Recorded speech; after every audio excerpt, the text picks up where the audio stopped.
Bonjour à toutes et à tous, j'espère que vous allez bien. On se retrouve pour le brief du mercredi 1er octobre, il est 9h47. Aujourd'hui, on va parler donc des news économiques, du ratio long and short, du funding, open interest, des liquidations. On regardera ce que font les whales en finissant par l'analyse technique de Bitcoin. Mais avant ça, on va regarder donc ce qui s'est passé hier techniquement.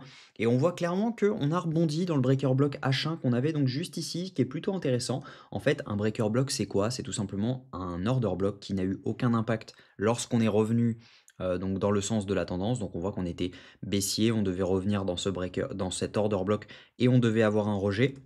En revanche, ce qu'on voit, c'est qu'on n'a pas eu de rejet, on a même créé un FVG en faisant un break dessus. Et donc par conséquent, quand on revient dessus, il fait office de breaker block, donc cet order block devient un breaker block, et on repasse donc du coup dans l'autre sens. On s'en sert comme résistance plutôt que de s'en servir, enfin on s'en sert comme support plutôt que de s'en servir comme résistance. Et là en fait on voit que ça a été plutôt parfait. Donc on a été directement rebondir sur ce breaker block ici, ainsi que le FVG H1 que nous avions donc dans cette zone-ci. Et donc par conséquent, c'était suffisant pour pouvoir rebondir. Donc je suis toujours d'avis que ce bottom n'est pas clean du tout. En revanche, on sait que à 74 000 on avait un bottom qui était à peu près similaire. Quand on se met par exemple là-dessus, hop, on était sur un bottom qui était vraiment pas clean non plus, hein, on le voit juste ici. On était vraiment sur un bottom qui était même dégueu. Donc on voit qu'on avait fait un equal low ici, on avait une accumulation de liquidité ensuite juste ici. Mais en fait, il y a tellement de gens qui étaient bear sur cette zone-ci que du coup, bah, les gens se sont mis à short et par conséquent, lorsqu'on a empilé les liquidations les unes sur les autres, bah, le mouvement a été impulsif, fortement à la hausse et donc par conséquent, on pourrait être sur le même scénario. On a pas mal de gens qui sont actuellement bearish sur Bitcoin, notamment moi, et je suis actuellement potentiellement en train de changer de biais. La seule chose qui me ferait changer de biais, c'est vraiment de passer au-dessus de cette zone des 116 000 $. Pour moi, si jamais on vient liquider au-dessus, on pourra potentiellement être rejeté.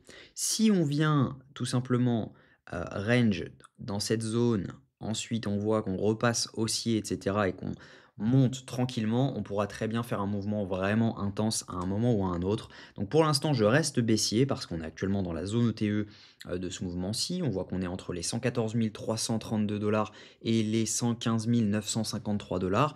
Ça veut dire que tant que cette zone tient, on reste baissier. Actuellement, si on regarde donc en H4, on voit clairement que bah, on a validé un changement de tendance ici, mais pour l'instant, on peut très bien retourner, hein, tout simplement faire un plus bas si jamais on avait une bad news.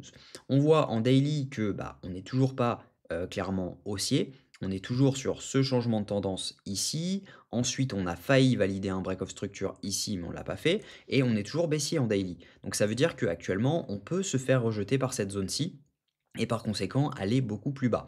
On est actuellement en zone OTE là-dessus, on a ce FVG qui tient jusqu'aux 115 149 $, donc on pourrait très bien venir chercher cette zone des 140 des 115 149 $ et ensuite être rejeté. Donc faites bien attention à ça, on reste baissier en daily, en H4 on est haussier, en H1 on est haussier ensuite dans toutes les time frames tout simplement. Quand on regarde en M15, on est également haussier, on a validé notre changement de tendance qui se trouve donc juste ici, et derrière on valide un break of structure ici. Donc actuellement, il n'y a aucun signe baissier, donc ça ne sert à rien d'aller short maintenant. En revanche, si jamais on vient donc chercher les 115 149 $, ça voudra dire qu'on affile tout le FVG daily, et par conséquent, on pourra ensuite avoir un rejet. Si cette zone venait à lâcher, clairement, on passe baissier, il y a de grosses chances de venir chercher cette zone-ci, étant donné que ça, c'est une grosse zone de support sur ce breaker block H1. Également le FVG, on a des liquidations à venir chercher en dessous, on a énormément de liquidations à venir prendre autour des 108 545 $. Donc ce que je pense, c'est qu'il est possible de faire un mouvement haussier dans lequel on vient chercher les 115 276 $ pour ensuite avoir un vrai rejet et ensuite venir chercher beaucoup plus bas. Donc il faudra faire attention à ce scénario-là, je pense qu'il est très probable et vous allez comprendre pourquoi avec les datas.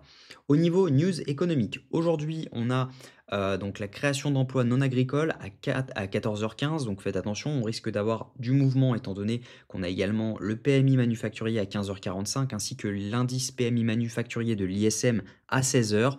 On aura également le stock de pétrole brut à 16h30, mais c'est pas forcément ce qui importe le plus. C'est surtout le PMI manufacturier et l'indice PMI manufacturier de l'ISM qui importent beaucoup. On aura également pour notre culture personnelle l'inflation européenne à 11h. Donc voilà, ça risque de bouger pas mal sur Euro USD aujourd'hui. Au niveau crypto bubble, ce qu'on voit, c'est qu'on a le pump et le ZEC qui reprennent des couleurs. Clairement, ils sont plutôt haussiers. On a notamment le Aster et le XPL qui retracent leur mouvement haussier, hein. Ils étaient plutôt performants ces dernières semaines, mais actuellement, voilà, ils sont dans un retracement complet. Aster, c'est normal. On a le airdrop qui arrive. Je crois que c'est aujourd'hui et demain, donc qui va être vendu, hein, logiquement. Il y a pas mal de gens qui ont vendu avant cet airdrop en prévision que bah, on ait un dump dessus. Et donc par conséquent, logiquement, on devrait avoir un retracement ensuite.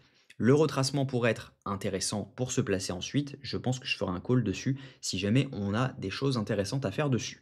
Au niveau funding open interest, ce qu'on voit, c'est qu'on a actuellement des longues qui sont en train de s'ouvrir dernièrement sur Bitcoin. On voit donc une hausse de l'open interest juste ici.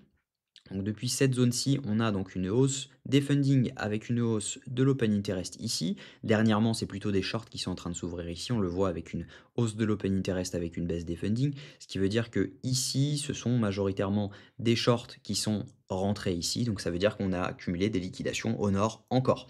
On a donc des liquidations qui s'accumulent au sud sur cette zone-ci. Donc quand on regarde ici, c'est plutôt des longues.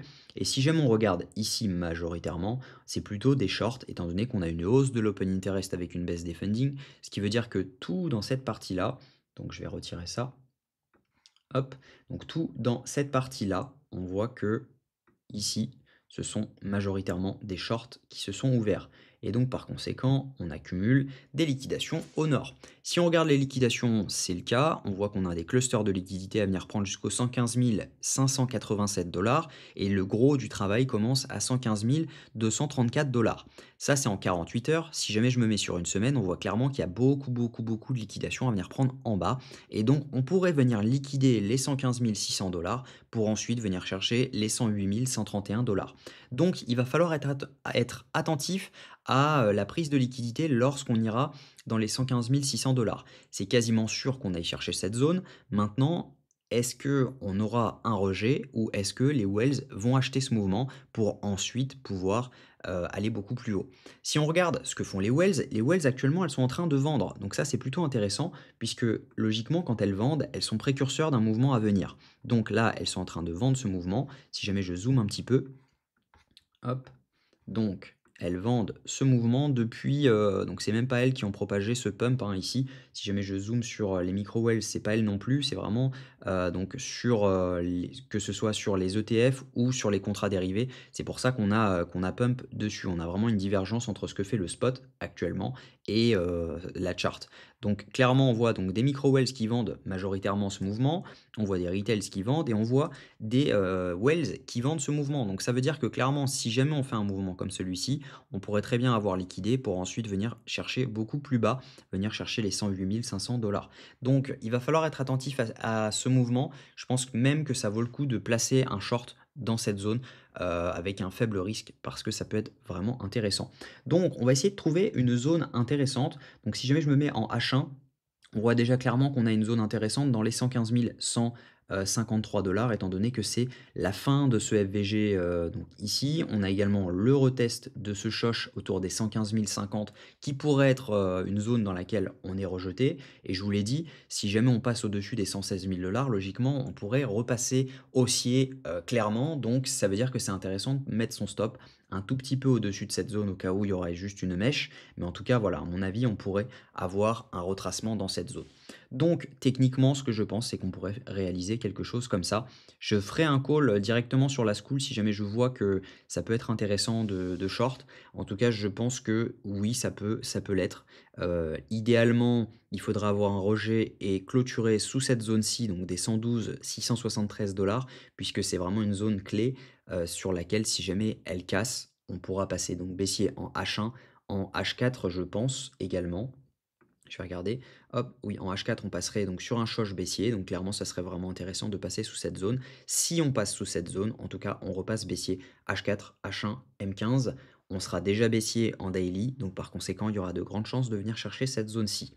Donc voilà, voilà le plan. Actuellement, il n'y a pas forcément de short à tenter à poser actuellement. Je vais vraiment attendre de voir comment se passe cette prise de liquidité. Est-ce qu'on est vraiment sur un mouvement intense et derrière on ravale ou est-ce que c'est sur un mouvement tranquillement dans lequel on vient et les gens continuent à short ce mouvement et si jamais ils continuent à short clairement, à un moment, on va simplement range et ensuite on fera un vrai mouvement haussier. Donc ça ne servira à rien de poser un ordre actuellement. En tout cas, voilà, pour l'instant, on va, à mon avis, gentiment se diriger vers les 115 150 $, voire 115 000 $ tout simplement. Et derrière, on verra ce qui se passe. Mais pour l'instant, je reste sur des probabilités d'un dump ensuite.